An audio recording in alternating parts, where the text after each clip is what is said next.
Okay naman na siguro ngayon, ano lang ano. Pag na linisan naman na yung ano. Original plan bukas Yusuf ito may magano. Si Yusuf may magbukas. Ay, magbukas, magsara na din. Ay, pakulisin na kasi ba mamaya. Hindi, sige na. Ako na yung maggagawin mamaya. Tingnan mo lang kung basta kung hindi na siya magbubuksan. Oo. Ay, kaya lang pala, hindi naman makakapasok nung naman si Yusuf pag nakalak na lang sa loob, hindi mo na ma-check kung nakasara. Paglapos ko, gagawin ko na lang ilalak ko na lang. Ako na lang siguro mag-check. May time mo akong magana para ibigay ko rin sa yung susi.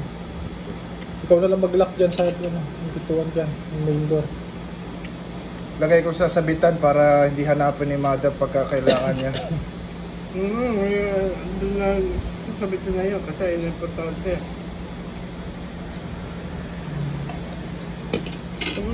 Buti naintindihan nila ninang sila kita yung sitwasyon. Alam nila kung galing nga yun.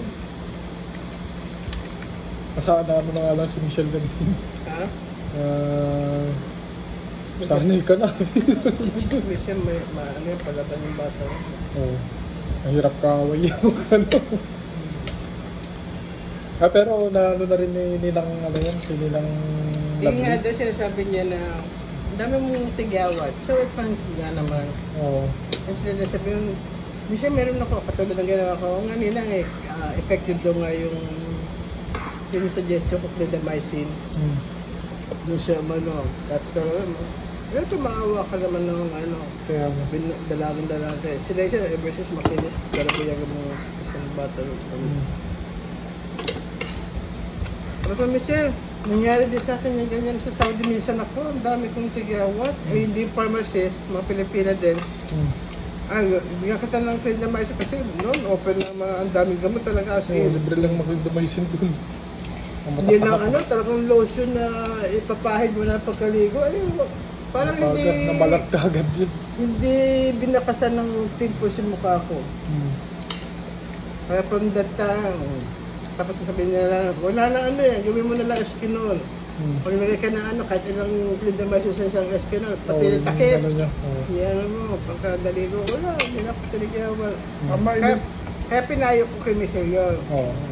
Kaysa yung sabihin kami, Michelle, ang dami mong Ilang taon na si Michelle dun?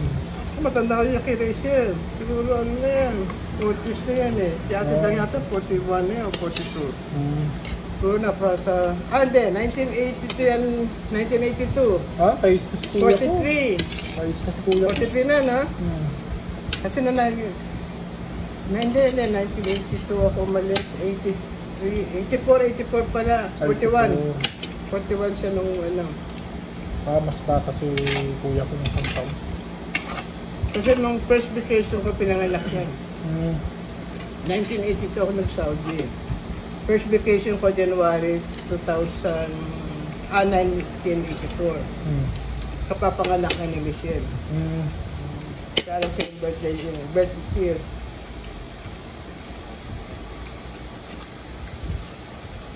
May pa doon, may pa-condom. Nagano na rin pala sila ni Ninang Lovely, baka nagkasagutan na rin dalawang. Hindi naman. Yung sila rin, sila naman sila nagsagutan. Kung baka sinabi na Nina, ano ba yung sagot ng O sige, ang sagot na ni Lovely daw. O sige, from this time on, hindi na ako mag-ano sa'yo. Hindi na ako mag-react o ganyan na ganyan. Parang sinin lang yata na rin. Sinin na lang. Mahaba din yung message na yun eh. Ngayon naintindihan ko na, kaya medyo si Rachel sa yan. Ayaw niyang... Okay na yun. Hindi sila sa kasi sila siya magka-discuss kasi hindi ba sila nagkakabagal mag-discuss. Mag-respeto sa Rachel. Ate Michelle, bilang. Mas yakin na mas hingahan ko ng yan. Kaya alam niya ang ugali ko, alam niya yung ko, good heart ko. Naintindihan niya ako.